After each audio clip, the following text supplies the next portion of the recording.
BSF এর সামনে কাঁচি হাতে নিয়ে কৃষকের বসে থাকার এই ছবিটি সোশ্যাল মিডিয়ায় ব্যাপক সাড়া ফেলে দিয়েছে। এই ছবির মতো করেই উত্তেজনা ছড়াচ্ছে বাংলাদেশ ভারত সীমান্তে চলমান সাম্প্রতিক ঘটনাগুলো। গত কিছুদিন ধরে উত্তরাঞ্চলের সীমান্ত এলাকায় বেশ কিছু উত্তেজনাপূর্ণ ঘটনার সাক্ষী হয়েছে আমরা। সীমান্তে চলমান সকল ঘটনাই কি নিছক দুর্ঘটনা নাকি কোনো পরিকল্পিত ফাঁদ? এই ঘটনার জের ধরে কি আবারও যুদ্ধে জড়িয়ে পড়তে চলেছে বাংলাদেশ ও ভারত? সেই সম্পর্কে আলোচনা থাকছে আজকের কেস স্টাডিতে। মূলত গত 5 আগস্ট থেকেই বাংলাদেশ ও ভারতের মধ্যকার 4096 কিলোমিটার সীমান্ত এলাকা জুড়ে উচ্চ সতর্কতা জারি করেছিল ভারতের সীমান্তরক্ষী বাহিনী বিএসএফ। এরপর গত 5 জানুয়ারি বিজিবিকে না জানিয়ে চাঁপাইনবাবগঞ্জ সীমান্ত এলাকায় কাঁটাতারের বেড়া নির্মাণ শুরু করে তারা। লালমনিরহাটের পাটগ্রাম উপজেলার ধবলসুতি সীমান্ত এলাকার গত 7 জানুয়ারি মঙ্গলবার বিকেলে বিএসএফ শূন্যরেখা বরাবর লাইট পোস্ট স্থাপন করার চেষ্টা চালায়। সীমান্তের 150 গজের ভেতরে আন্তর্জাতিক আইন অমান্য করে এই স্থাপনা নির্মাণ করেছিল বিএসএফ। বিষয়টি জানতে পেরে বিজিবির চৌকা সীমান্তের টহল দল পতাকা বৈঠকের মাধ্যমে সে কাজে বাধা দেয়। তবে বিজিবির সেই বাধাকে পাত্তা না দিয়ে কিছুক্ষণ পরই আবারও মাটি খনন করতে শুরু করে বিএসএফ। এ দফায়ও বিজিবির বাধার সম্মুখীন হন তারা, কিন্তু তাদের সেই বাধাকে কোনো পাত্তা না দিয়ে উল্টো নিজেদের কাজ শেষ করতে সাধারণ ভারতীয় নাগরিকদের সীমান্তে নিয়ে আসা হয়। ভারতীয় নাগরিকদের উপস্থিতি টের পেয়ে বাংলাদেশিরাও সীমান্তে জড়ো হতে থাকেন। এর ফলে সীমান্ত এলাকায় বড় ধরনের সংঘর্ষের আশঙ্কা তৈরি হয়। অবশেষে বিজিবি ও বিএসএফ এর উচ্চ পর্যায়ের একাধিক বৈঠকের মাধ্যমে সীমান্তে স্থাপনা নির্মাণ কাজ বন্ধ করতে সক্ষম হয় বিজিবি। এছাড়াও নওগাঁর ধামইরহাট উপজেলার বস্তাবর সীমান্তের উপরেও কাঁটাতারের বেড়া নির্মাণের চেষ্টা চালায় ভারতীয়রা, যার ফলে দেশের উত্তরের সীমান্তে বর্তমানে বিরাজ করছে এক অনিশ্চিত উত্তেজনা।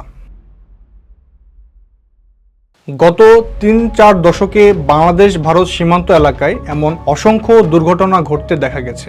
বিএসএফ এর গুলিতে বাংলাদেশিদের মৃত্যুর সংবাদ তো টেলিভিশনের হেডলাইন ও পত্রিকার পাতাতে হরহামেশায় দেখতে পাওয়া যায়।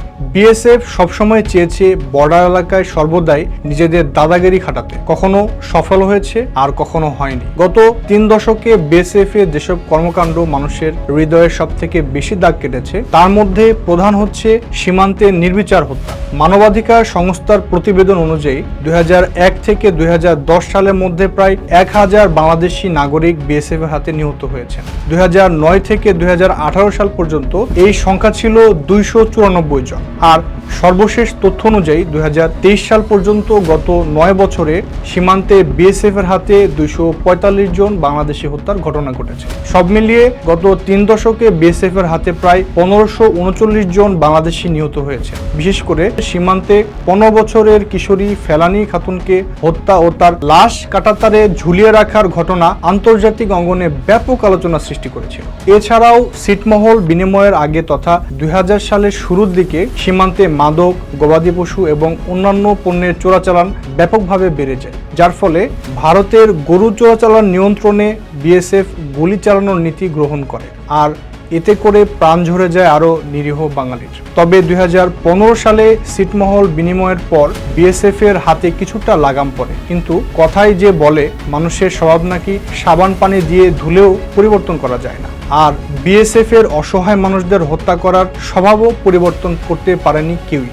এছাড়াও বাংলাদেশ ভারতের সীমান্তবর্তী নদীসমূহের পানি বন্টন নিয়েও দুদেশের মাঝে আছে চরম বিরোধ। বিশেষভাবে তিস্তা নদীর পানি বন্টন ইস্যু গত 3 দশকের অন্যতম বড় ইস্যু। তিস্তার পানি বন্টন ইস্যু নিয়ে বিস্তারিত জানতে আই বাটনে থাকা ভিডিওটি দেখে আসতে পারেন। বাংলাদেশ ভারত সীমান্তের অনেক জায়গাতেই কাঁটাতারে বেড়া রয়েছে, তবে নতুনভাবে কাঁটাতারে বেড়া নির্মাণ করতে সমস্যা কোথায়? এমন প্রশ্ন হয়তো অনেকেরই মনে আসতে পারে। তবে বাংলাদেশ ভারত সীমান্তে কাঁটাতারের বেড়া নির্মাণে বাধা দেওয়ার পিছনে একাধিক যৌক্তিকতা রয়েছে, যার প্রথমে আসে সার্বভৌমত্বের লঙ্ঘন। ভারত মাঝে মাঝে কাঁটাতারে বেড়া স্থাপনের জন্য বাংলাদেশের ভূখণ্ডে প্রবেশের চেষ্টা করে বলে অভিযোগ রয়েছে, যা সরাসরি আন্তর্জাতিক সীমান্ত আইন এবং বাংলাদেশি সার্বভৌমত্বের লঙ্ঘন। বাংলাদেশ ভারত সীমান্ত ব্যবস্থাপনায় 1974 সালের ইন্দিরা মুজিব চুক্তি এবং পরবর্তী আলোচনা অনুযায়ী সীমান্ত অঞ্চলে যৌথভাবে সিদ্ধান্ত নেওয়ার কথা বলা হয়েছে, কিন্তু ভারত অনেক সময় এই চুক্তি লঙ্ঘন করে একতরফাভাবে বেড়া স্থাপন করতে চায়। তৃতীয়ত, কৃষিকাজ, ব্যবসা বা অন্যান্য কারণে সীমান্ত এলাকায় দুই দেশের মানুষের মাঝে লেনদেন হয়ে থাকে। কাঁটাতারের বেড়া নির্মাণ সেই সকল মানুষদের পেটে লাথি মারা মতো হতে পারে। তাছাড়া অনেক সময় দেখা যায় কৃষকদের নিজেদের জমিতে কাজ করার সময়ও সীমান্তরক্ষীদের হয়রানির শিকার হতে হয়। এমনকি কাঁটাতারের কারণে অনেক মানুষের আহত বা নিহত হওয়ার ঘটনাও প্রায়ই ঘটে। তাই মানবিক দৃষ্টিকোণ থেকে এটি গর্হিত কাজ। তবে বিএসএফ এর এই কাঁটাতার স্থাপনের বিষয়টা অনেকটাই গায়ে পড়ে ঝগড়া করতে আসার মতো হয়ে দাঁড়িয়েছে। আজ থেকে 2 যুগ আগে 2001 সালে তো বাংলাদেশ ও ভারতের মাঝে সশস্ত্র যুদ্ধ হবার ঘটনাও ঘটেছিল। সে যুদ্ধে অবশ্য জয়লাভ করেছিল বাংলাদেশই। 2001 সালের এপ্রিল মাসে সিলেটের বড়ইতলা ও কুড়িগ্রামের পাইকপাড়া সীমান্তে ঘটে এই সশস্ত্র যুদ্ধের ঘটনা। ভারতের সীমান্তরক্ষী বাহিনী বিএসএফ এর বাংলাদেশ ভূখণ্ডে প্রবেশ করে একটি চেকপোস্ট স্থাপন করাকে কেন্দ্র করে মূলত এই সংঘাতের সূত্রপাত ঘটে। বিএসএফ বাংলাদেশের ভূখণ্ডে চেকপোস্ট বসাতে এলে তৎকালীন বাংলাদেশি সীমান্তরক্ষী বাহিনী বিডিআর তাদের বাধা দেয়, আর এতে করে সংঘাত রূপ নেয় সংঘর্ষে। 18 এপ্রিল এই সংঘর্ষ তীব্র আকার ধারণ করে। বাংলাদেশি বাহিনী ওই চেকপোস্টটি দখল করে নেয় এবং এতে অন্তত 16 জন বিএসএফ সদস্য নিহত হন। একই সঙ্গে সংঘর্ষে বিডিআরেরও কয়েকজন সদস্য প্রাণ হারান। কুড়িগ্রামের পাইকপাড়া এলাকায় সংঘর্ষ সবচেয়ে তীব্র হয়। ভারতীয় সেনাদের মৃতদেহ বাংলাদেশ ভূখণ্ডে আটকে পড়ে, যা পরবর্তীতে কূটনৈতিক আলোচনার মাধ্যমে ফেরত দেওয়া হয়। এই সংঘর্ষের ফলে দুই দেশের মাঝে ব্যাপক উত্তেজনা সৃষ্টি হয়। তবে উত্তাপ বেশি দূর ছড়ানোর আগেই দুই দেশের সরকার কূটনৈতিক আলোচনার মাধ্যমে উত্তেজনা কমানোর চেষ্টা করে। 2001 সালের ওই সীমান্ত সংঘর্ষ দুই দেশের সীমান্ত ব্যবস্থাপনার দুর্বলতা ও পরস্পরের প্রতি অনাস্থার বিষয়টিকে সামনে এনেছিল। 2 যুগ পরে এসে বর্তমানেও কিন্তু সেই একই প্রেক্ষাপট তৈরি হচ্ছে। তাই জনমনে প্রশ্ন জাগছে, আবারও কি সীমান্ত যুদ্ধে জড়িয়ে পড়ছে বাংলাদেশ ও ভারত? আওয়ামী লীগ সরকার পদচ্যুত হওয়ার পর থেকেই বাংলাদেশের উপর থেকে ভারতের কর্তৃত্ববাদ অনেকটাই কমে যেতে বসেছে। প্রতিবেশী দেশ হিসেবে বাংলাদেশের ওপর ঠিক অনেকটাই নির্ভরশীল ভারত। বাংলাদেশের মোট আমদানির প্রায় 15 থেকে 20% ভারত থেকে আসে।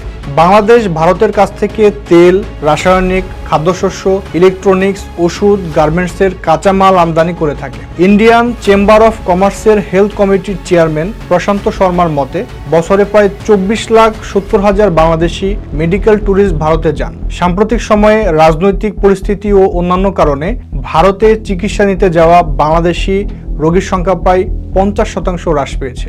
পাশাপাশি পরিবর্তিত পরিস্থিতিতে ভারতের ওপর নির্ভরশীলতা থেকে বের হয়ে আসছে বাংলাদেশ। সম্প্রতি পাকিস্তানের সঙ্গে বাংলাদেশের বাণিজ্য পুনরায় চালু হয়েছে। পাশাপাশি চীন, মিশর এমনকি তুরস্কের সঙ্গেও বাংলাদেশের সম্পর্ক জোরদারের গুঞ্জন চলছে। আর তাতেই আরও তেলেবাগুনে জ্বলে উঠেছে ভারতীয়রা। ফলে বিএসএফ এর এমন অদ্ভুত কর্মকাণ্ডকে উদ্দেশ্য প্রণোদিত বলেই মনে করা হচ্ছে। বিশেষজ্ঞরা মনে করছেন এই উত্তেজনা দুই দেশের কূটনৈতিক সম্পর্কের উপর দীর্ঘমেয়াদে প্রভাব ফেলতে পারে, এমনকি তা রূপ নিতে পারে বড় ধরনের সংঘাতেও। তাই যে কোনো প্রকার অপ্রীতিকর পরিস্থিতি এড়াতে উভয় পক্ষের উচিত আলোচনার মাধ্যমে উত্তেজনা নিরসন করা এবং দ্বিপাক্ষিক সম্পর্ক জোরদারে কার্যকর পদক্ষেপ গ্রহণ করা। বাংলাদেশ ও ভারত উভয় অবশ্য দুদেশের হাইকমিশনারদের ডাকিয়ে উদ্বেগ প্রকাশ করেছেন। পাশাপাশি স্বরাষ্ট্র উপদেষ্টাও বলেছেন, সীমান্ত এলাকায় এখন নাকি কোনো উত্তেজনাই নেই। বিএসএফ তাদের কাছ থেকে ফিরে আসতে সম্মত হয়েছে। পারস্পরিক আলোচনার মাধ্যমে এই সংকট দ্রুত সমাধান হবে, আমার আপনার মতো কোটি বাঙালির চাওয়া। স্বরাষ্ট্র উপদেষ্টার এই বাণী যেন সত্য হয়। সীমান্তে হত্যা, অনুপ্রবেশ এবং প্রাচীর নির্মাণ ইস্যু নিয়ে বাংলাদেশ ভারতের মধ্যকার দীর্ঘদিন যে সমস্যা চলছে তার সমাধান করা অত্যন্ত গুরুত্বপূর্ণ। বিশেষভাবে সীমান্তে অস্থিরতা সৃষ্টি করে বাংলাদেশকে বিপদের মুখে ফেলতে চাওয়া ব্যক্তিদের পরিকল্পনাকে ভেস্তে দেওয়া অত্যন্ত জরুরি। দেশের স্বার্থে, দশের স্বার্থে এই উদ্যোগটা আমাদের বিজিবিরই নিতে হবে। আমরা আশাবাদী মানুষের কল্যাণে কাজ করা বিজিবি এই বিষয়টাকেও গুরুত্বের সঙ্গে দেখবে। আজ তবে এই পর্যন্তই। ভিডিওটি আপনার কাছে কেমন লাগলো তা আমাদের জানাতে পারেন কমেন্ট বক্সে। ভালো লেগে থাকলে আমাদের একটি লাইক করতে পারেন এবং আমাদের চ্যানেলটি সাবস্ক্রাইব করে হয়ে যেতে পারেন আমাদের কমিউনিটির নিয়মিত একজন সদস্য।